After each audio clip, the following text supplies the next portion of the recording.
Rikiki. Les êtres surnaturels ont toujours occupé une grande place dans la vie des gens de la campagne. Les feux follets, les loups-garous semaient l'effroi sur les routes désertes. Mais les lutins, petits êtres facétieux, jouaient des tours plutôt que de faire peur. Ils se glissaient dans les écuries, s'emparaient des meilleurs chevaux et leur faisaient faire pendant la nuit des courses furibondes. Cette histoire d'un lutin fanfaron et rigolard nous vient de la vallée du Richelieu et se passe la veille de Noël. Le terme habitant, qui définit le héros, Jean Mathurin sans façon, est particulier au Québec. Dès 1617, on désignait ainsi celui qui se fixait à demeure en Nouvelle-France.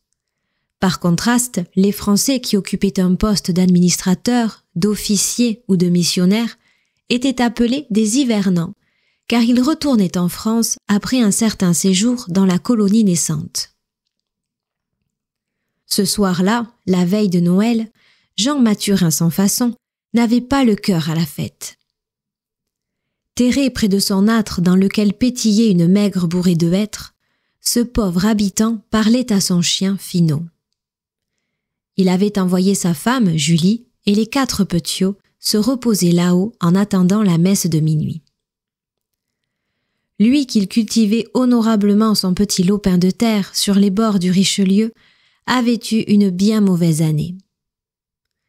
Une petite récolte de pas grand-chose à cause de la grêle et des pois à moitié pourris dont un quêteux ne voudrait point. Et la boucherie d'il y a 3 semaines.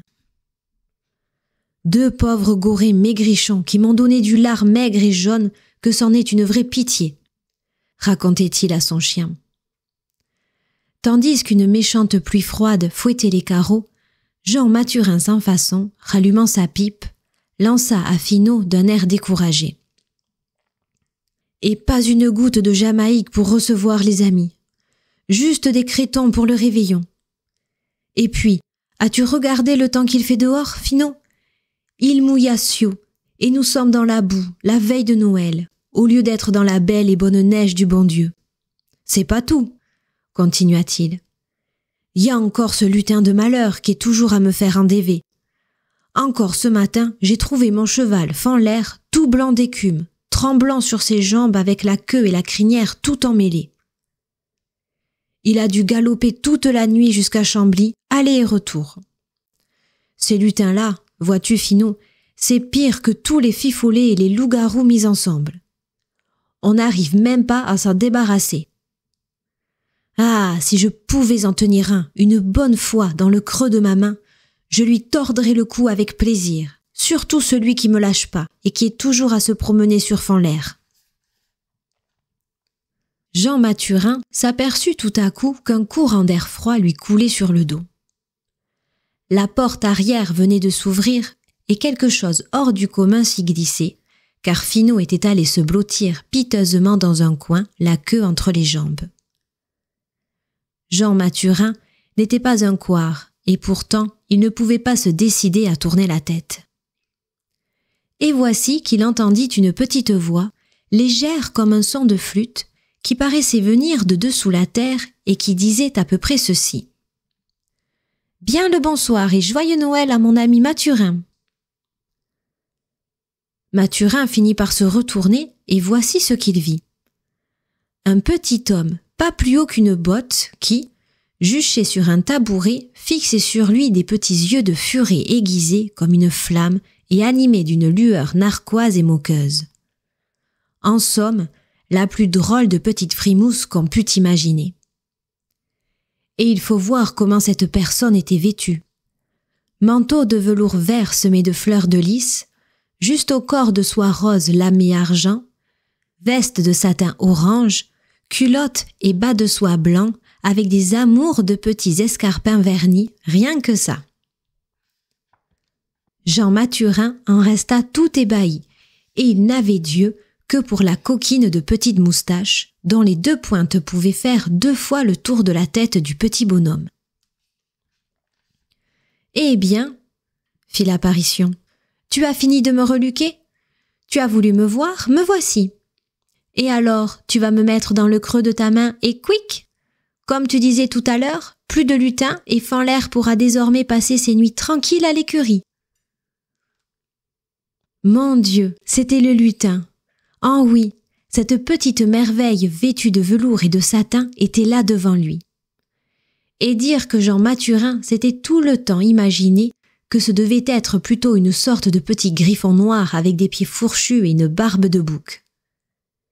Mais il savait bien que c'était quand même le mauvais esprit qui se dissimulait sous cet attirail plaisant. Alors il s'élança et étendit la main avec le geste de faire quick au diablotin, comme il se l'était promis.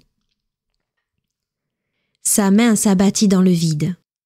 Du lutin, plus la moindre trace. Puf! La vision avait disparu et Jean Mathurin, promenant son regard autour de lui, ne vit plus rien que Finot qui poussait de petits hurlements plaintifs dans le coin. « Eh ben voyons, c'est comme ça qu'on reçoit ses amis !» fit la même petite voix de flûte. « Et moi qui, cette veille de Noël, pour te faire honneur, ai sorti mon costume de gala au grand complet. » C'était le lutin, de nouveau en chair et en os, plus fringant et plus moqueur que jamais. Sans attendre, il se mit à parler tandis que Jean Mathurin restait cloué sur place par la terreur et la stupéfaction. « Tu ne sais donc pas que je suis le prince Rikiki ?» fit le lutin, investi de l'autorité suprême sur tous les lutins du Richelieu et qu'alors je peux rendre visite à des personnages bien plus importants que toi. Quand je veux, je me fais invisible et plus rien ne peut m'atteindre. Les lutins, vois-tu, se glissent partout, sur terre, dans l'air et dans les eaux. Et avec le petit bâton que je tiens dans la main, je possède le don de te rendre invisible toi aussi. Mathurin, en dépit de ta grosse carapace. Tu dois être raisonnable et rentrer ta colère. Tout ça pour quelques promenades qu'il m'a pris fantaisie de faire sur le dos de ton Fanlaire qui, entre nous, est une vieille rosse et ne fend plus rien du tout depuis longtemps. L'autre nuit, c'était moi qui étais le plus mal monté, à tel point qu'au retour, je fus laissé en route. Tous les autres, chevauchant de beaux poulains pleins de feu, sont rentrés bien avant moi, le prince Rikiki, auquel tout doit obéir en ses parages. Puis il s'attendrit et continua. « Mais c'est égal, Jean Mathurin, je t'aime tout de même parce que tu es la meilleure patte d'habitant que je connaisse à 10 lieues à la ronde. Et sache que je te protège, sans que rien n'y paraisse. Te souviens-tu du jour où ton petit dernier, le Jules à la tignasse frisée, avait failli se faire encorner par un taureau? Eh bien, c'est moi qui ai sauté sur le cou de la bête, et grâce à mes pouvoirs, je lui ai fait passer l'envie de se jeter sur le petit. Et ce soir même, je viens encore te prouver mon bon vouloir en t'apportant un beau présent de Noël. Regarde. » Le lutin sortit de sous son manteau un sac de toile et en tira sous le regard émerveillé de Jean Mathurin du beau boudin bien gras. « Du boudin !» s'écria Jean Mathurin, non sans une nuance de dépit qui n'échappa pas au lutin. « Eh bien oui, du boudin, et du beau, je m'en flatte. Mais tu n'es pas content? Je t'apporte un réveillon de roi, et tu ne me sautes pas au cou? »« Du boudin !» dit le pauvre homme. « Ce n'est pas un présent de Noël. »« T'imagines-tu, reprit le lutin, que j'allais t'apporter un sac de pièces d'or? »« La richesse ne fait pas de mal, répondit Jean Mathurin, quand on sait s'en servir. Prends en exemple le seigneur de Saint-Charles, qui me donne envie d'être à sa place quand je le vois passer avec ses 2 beaux chevaux noirs. Sais-tu que j'ai le goût de te prendre au mot, Jean Mathurin, et de t'y mettre à la place du seigneur de Saint-Charles? Il hésita un moment, puis, rejetant brusquement son manteau, il continua son discours. Je vais faire encore mieux que ça pour te prouver que les lutins aiment à rendre service, à plus forte raison la veille de Noël. Tu peux formuler 3 souhaits et tu les auras. Le premier est déjà tout trouvé, puisque tu veux être à la place du seigneur de Saint-Charles, poursuivit-il en lançant un petit rire aigu. Ça ne fait pas de mal de le souhaiter, dit Jean Mathurin. Bon, c'est accordé. Et le deuxième souhait? Eh bien, si ça ne te fait pas de différence, je voudrais de l'élixir de longue vie dont on parle dans les livres et qui fait vivre aussi longtemps que Mathusalem. Oh là! S'écrie le lutin. Pourquoi ne pas me demander de t'apporter la lune tant que t'y es? Mais j'ai promis, je tiendrai parole. Va pour l'élixir. Et le troisième? C'est simple, je voudrais être heureux. Mais là, tu sais, heureux pour de vrai. Comme qui dirait sans penser à rien, sans souci. Comme Finot quand il a mangé tout son plein et qui dort auprès du feu. Pas mal imaginé, riposta le lutin. Qui aurait jamais cru que tu voulais tout ça dans ta grosse caboche? Me voilà bien pris, moi qui t'ai promis mer et monde. Mais, foi de lutin, je n'en démordrai pas. Allons d'abord chez le seigneur de Saint-Charles. Jean Mathurin sortit avec le lutin. Le temps se mettait rapidement à la gelée, et dans le ciel piqué d'étoiles, les derniers nuages noirs s'enfuyaient, chassés par un vent de tempête. Joli temps pour voyager, observa Rikiki. D'autant plus que le vent porte du côté de Saint-Charles, et que nous y serons dans un instant. Mais je ne pense pas qu'il soit souhaitable de te transporter dans les airs, ça te tournerait les sangs. Grimpe donc sur Fanlaire avec moi derrière, et allons à Saint-Charles. Fanlaire, pour une fois, mérita son nom et détala comme une ripousse. Sur la grande route durcie par le gel, les sabots du cheval résonnaient d'un martèlement sonore et cadencé. En une petite demi-heure, on était rendu et l'instant d'après, on était sous les fenêtres brillamment illuminées du seigneur de Saint-Charles. Et comme Jean Mathurin, après avoir attaché son cheval sous une remise, faisait mine de vouloir entrer, le lutin dit « Un instant, espère un peu, tu ne t'imagines pas qu'on entre comme ça chez le seigneur. Et avant d'entrer, je veux d'abord te montrer si la chose en vaut la peine. Et pour cela, nous allons nous rendre invisibles et entrer sans être vus. » Le lutin toucha Jean Mathurin du bout de son bâton et subitement le brave homme se sentit évanouir en fumée. Puis, le lutin à son tour disparut. Ils se trouvèrent tous les deux subitement transportés à l'étage supérieur du manoir, dans la chambre même du seigneur. Sa seigneurie sommeillait dans un fauteuil, l'un de ses pieds posé sur une chaise et tout enveloppé de bandages qui en faisaient une chose informe. Un domestique en livrée mettait la dernière main aux préparatifs du souper de son maître, et d'en bas venaient les échos d'une jolie musique mêlée à des éclats de voix et de vers. Suivant les traditions d'antan, on célébrait là la veillée de Noël en bonne compagnie. Les deux nouveaux arrivés se tenaient immobiles dans leur coin, invisibles à tous, et Jean Mathurin se demandait bien quel tour lui réservait encore une fois son compagnon, quand un énergique juron de sa seigneurie lui fit soudain dresser les oreilles. « Enfer et damnation !» clamait le seigneur. « A-t-on juré de me laisser crever de faim ?»« Que votre seigneurie prenne patience !» répondit le domestique. Aussitôt arriva un autre domestique portant sur un plateau d'argent plusieurs petits plats couverts. « Que m'apportes-tu » demanda le seigneur, en guindant d'un œil soupçonneux les plats fumants. « Ce soir de veille de Noël, le médecin vous permet, en plus du biscuit et du verre de lait habituel, une assiette de gruau. » Le domestique n'acheva pas ses paroles, car le seigneur, oubliant son attaque de goutte, se leva d'un bond de son fauteuil et asséna un formidable coup de canne au plateau en envoyant voler les plats à tous les coins de la chambre. Le pauvre serviteur se courba pour les ramasser, mais le seigneur fit pleuvoir sur son dos une grêle de coups en hurlant.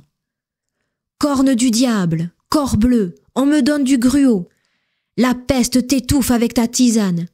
Ventre saint gris, c'est un salmi de canard qu'il me faut ce soir, et avec du bourgogne. Tu entends, suppôt d'enfer. Ah, tu m'apportes du gruau pour mon souper de Noël. » et les coups de canne de pleuvoir avec un redoublement de fureur sur le pauvre serviteur qui tentait de se protéger du mieux qu'il pouvait avec le plateau d'argent. Attirés par le bruit, les gens d'en bas accoururent avec, à leur tête, Madame la Seigneuresse elle-même et ses 2 filles.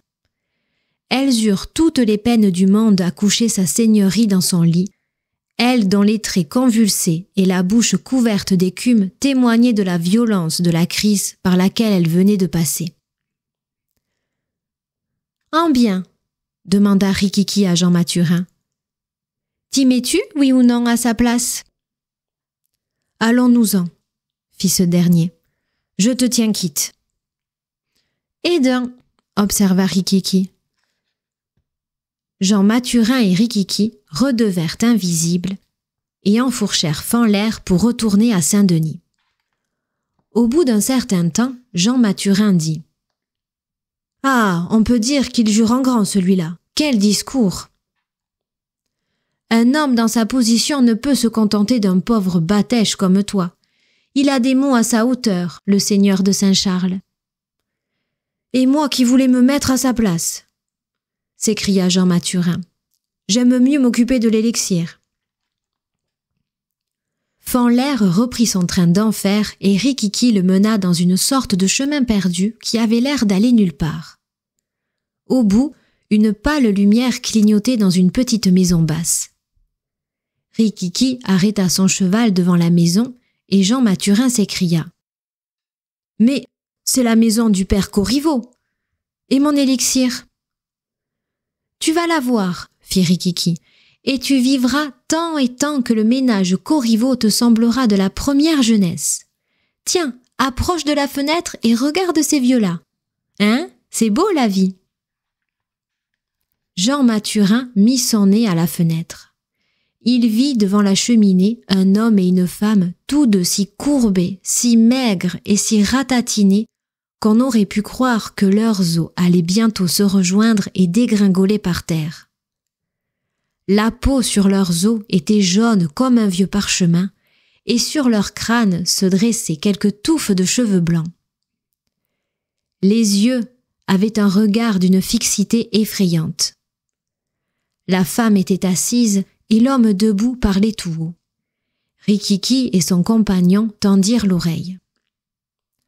« Encore un Noël, ma femme, » disait le vieux, « où le bon Dieu n'a pas voulu de nous. Quand donc viendra-t-il nous chercher, depuis le temps qu'on l'attend? Nos enfants sont tous partis, et maintenant personne ne s'occupe de nous. Ah, quel malheur! Même la mort nous oublie. » Rikiki se sentit tiré par un pan de son manteau. « Allons-nous-en, » souffla Jean Mathurin. Ils quittèrent donc la maison. Rikiki ne cachait pas son enthousiasme.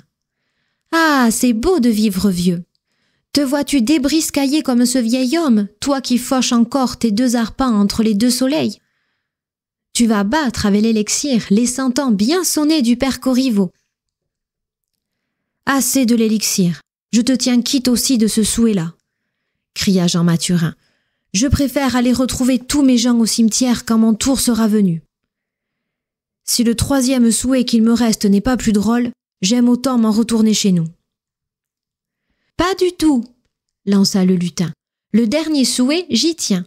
Tu en seras si heureux que tu en crieras d'aise. » Et comme le lutin faisait mine de détaler sur Fanlaire sans la mener, Jean Mathurin cria « Bougre de sort, tu ne vas pas me laisser sur le chemin sans monture. »« La marche au grand air te fera du bien, » répondit Rikiki. « Tu trouveras ton cheval à l'écurie. Bonne nuit !» Jean Mathurin eut beau pester et tempêter, le lutin disparut avec son cheval dans la nuit. Notre homme mit près d'1 heure avant d'atteindre le dernier bout de la route qui menait chez lui. Il se doutait bien que l'heure était tardive et il se dépêcha car il lui fallait aller chercher Julie et ses 3 petits pour les mener à la messe de minuit. Un froid sec et piquant le talonnait et il ressentait une jolie rage contre le lutin qui lui avait fait rater 2 souhaits sur 3 et qui maintenant le laissait en plan sur la grande route, en plein cœur de minuit. Tout à coup, il ressentit un élancement à la joue, comme si on lui avait enfoncé une aiguille dans la chair. Surpris, il s'arrêta net et se tint le visage dans la paume. Le froid, sans doute, pensa-t-il, ou quelque rhumatisme. Il accéléra la marche, car il lui tardait d'arriver à la maison. Il n'avait pas fait 30 pas qu'un second élancement le cloua sur place. Cette fois, c'était un coup d'épée qui lui transperçait la joue. Il se tint la tête à 2 mains en gémissant. La douleur lui serrait la mâchoire et il ne put s'empêcher de crier. « Aïe, aïe, qu'est-ce que j'ai là ?» Puis soudain, il se souvint de sa femme qui s'était ainsi lamentée à tous les saints un soir d'hiver, aux prises avec un méchant mal de dents. Mais ce n'était pas possible, ses 32 dents étaient bien saines, et pourtant l'horrible douleur le tenaillait. Tout en continuant de souffrir, il se mit à imaginer que c'était peut-être encore un tour de Rikiki. À cette pensée, il redoubla de rage. « Ah, le Galapia! Si je le tiens, je vais lui tordre le cou. » Il courut d'une seule traite jusqu'à sa maison, dont il ouvrit la porte d'une violente poussée. « Qu'est-ce que t'as, mon vieux ?» demanda Julie, qui finissait d'habiller les petits près de l'âtre. « Ce que j'ai !» Et il ne termina pas, car il venait d'apercevoir, juché sur l'escabeau, cet infernal Rikiki qui riait et riait jusqu'aux pointes de ses petites moustaches et se tapait les cuisses de bonheur rien qu'à voir la face ahurie de Jean Mathurin. « Ah, mon crapoussin !» s'écria celui-ci. « C'est ce que tu appelles me mettre à l'aise. J'en ai la bouche emportée. Attends pour voir. » Rikiki esquiva le coup que lui destinait Jean Mathurin et demanda. « Tu te sentirais donc bien heureux si tu étais débarrassé de ton mal.